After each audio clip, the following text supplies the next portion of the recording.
I'm Oren Jacob, the CEO and co-founder of Pullstring. Perfect. In the next 5 years, what do you see as the biggest problem in the bot space that you'd love to see solved? The biggest problem? Yeah. Well, probably one of the biggest challenges is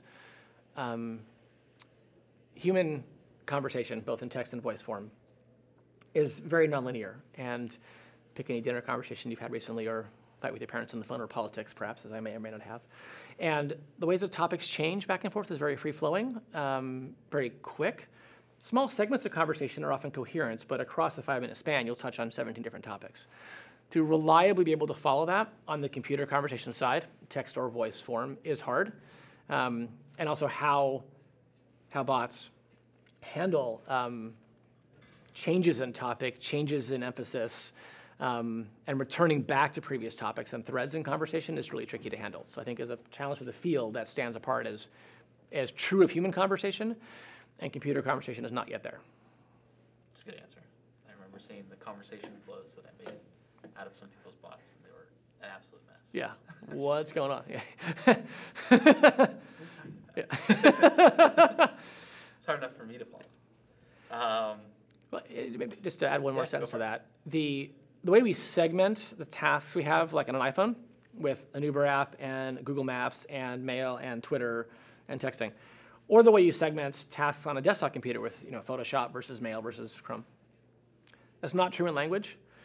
We do speak to like a teacher versus a police officer versus our spouse versus our child and our neighbor with different contexts, certainly.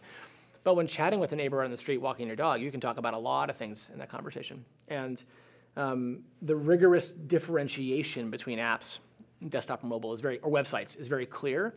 In language, that line is much blurrier. I think that will present a large-scale challenge. You see that already, whether you have unique invocation names for skills or actions or not, whether you let the operating system surface the right action or skill for you based on what you asked, and how much does the voice operating system move you to other skills or actions if you change topic or don't. There's all kinds of questions there that conversation, voice-based and text-based, is just different than how we bring up desktop and mobile apps and close them down. And that difference is going to be, I think, years to get right. Mm-hmm. Yeah, the way that Google's approaching it is quite different than Alexa.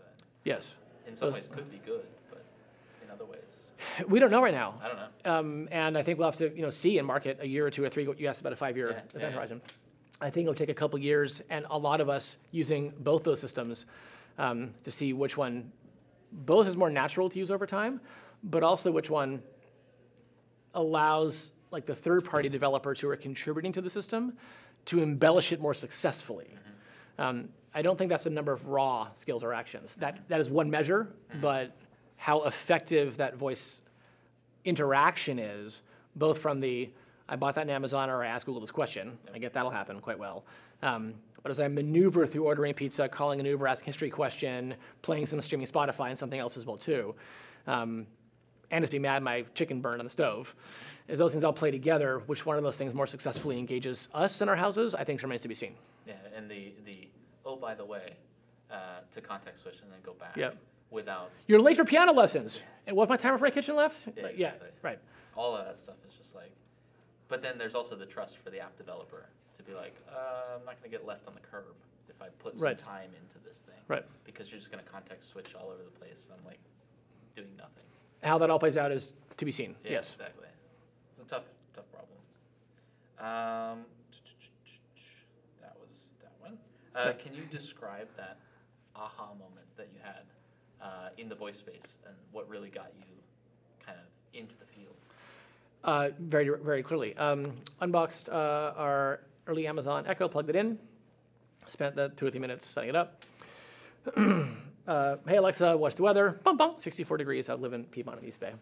So I think like the next thing was my daughter Toby. It was me. I said, Alexa, can you add broccoli to our shopping list? Bum, bum. Okay. The next thing out of my daughter's mouth, and she was, I guess, 12 or 11 at the time, she ran over and said, Alexa, can I order chocolate ice cream? Bum, bum, on the shopping list. Alexa, can I order 10 gallons of chocolate ice cream? Bum, bum, on the shopping list. Alexa, can I order 100 gallons of chocolate ice cream? Boom, boom. And the kids were like, woo! They high-fived and ran around and had a dance. And I had to go over my Amazon Fresh cart and like delete, which I do like twice a week now.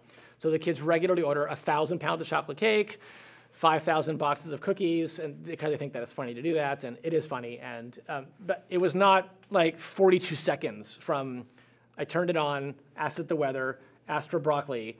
My daughter Toby ran in and ordered chocolate ice cream straight ahead, and that was it. I say that's an aha moment because language is so essential to the human condition. That's why one of the definitions of being a human is to have command of language, be able to develop it and use it. To see that level of interaction and connection that my kids just had immediately was on the order of, iPad or iPhone, finger swipe. Like it was just immediate. Where like mouse, keyboard, booting this thing up, like desktop machines are not like that at all. Game consoles are okay, closer, but that if you're a gamer, that makes sense. But like setting it up, getting your subscription right, going to buy the game at GameStop, getting that like, oh my God, it's drama. But you plug an Alexa in or Google Home, once it's configured on, voice, this is the thing you use, flat out. And then I get a bunch of, after that, questions, well, what do you use your Alexa for? I'm like, what do I not use it for? That's a weird question. People are very fussy about the functionality of it. Put it in your kitchen, you'll cook better, like flat out. You will not mess up your timers in your chicken, which also worked day one too. But it was my kids answering with chocolate ice cream that. It really did it for you. It works. Like it works enough. People want to speak to a computer this way. That will open up an entire new surface area of human-computer interaction. We should go party there. That's what we're doing. So what do you do with your Alexa? I'm just kidding. No, I'm happy to question. Sure, lots of things. Yeah, I know. What don't you do with your Alexa? So this one's, I just made this one up because I thought it was fun. But if you got your users to answer one question, what would you ask them to answer? What would I ask them to answer? What was everybody else doing in the room when you were talking?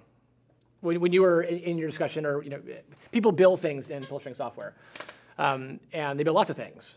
So you have folks who are doing stuff for entertainment that are voice-based games. You have stuff doing financial applications or banking, asking questions about your checking balance.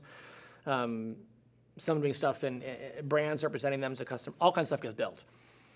I'm always interested to know, because voice is an audio experience, and that's very different than I'm at my desktop or on my phone on Bard. Like you're doing a one-to-one thing. I'm talking, and my Alexa or my Google's Home is hearing me, but the acoustic space is filled in with what I'm saying, what's being responded back with. And that means everybody else is hearing it too. So that, to me, we were doing a product we built some years ago in the kids space, and we were testing in houses with kids. And as they spoke back and forth to the characters in conversation, the other kids in the house would always like prairie dog in, who are you talking to? And then come scampering down, the parents, what's going on over there? It would draw people in a way that none of their sort of, annoying video game sounds do that, but then you're hearing like explosions and people screaming, so like that's a first-person shooter. This is not that. It's a very pleasant, helpful conversation in the kitchen oftentimes, and other folks get drawn into it. It's interesting to learn about that and how voice spreads that way, which is very different than other forms of computing. Yeah, that's a fun answer. Yeah. I like that one. There you go. That's it. All right, cool.